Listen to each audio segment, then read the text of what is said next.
गुरापल्ली toll gate ठारे car उपरे चढ़ीगला truck अल्पके बर्तिले बापा माँ और झील।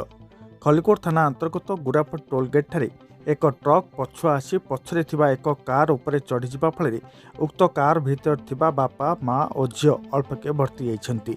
मिलिथिबा सूचना अनुसार आज अर्थात रविवार संध्या 5टा समय भुवनेश्वर ब्रह्मपुर अभिमुखे जाउथबा एक ट्रक नंबर AP21TA 4199 गुरापल्ली टोलगेट ठारे हठात पछको बैक करी पछरे थिबा एक कार नंबर OD07P1180 उपरे चढ़ी जाइथिला, जहा फଳରେ कारटीर सम्मुख भाग काच संपूर्ण भांगी जाइथिबा बेले कार भितर थिबा बापा माँ और झील अल्पके बर्ती जाइथिले।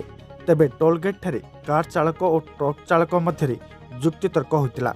परे भेजिपुर पुलिस फांठारे दुहींक मध्य आपस बुझामणा होई समस्यार समाधान करथिले एवं सेठारु निज निजर गंतव्य स्थल को यात्रा करथिले।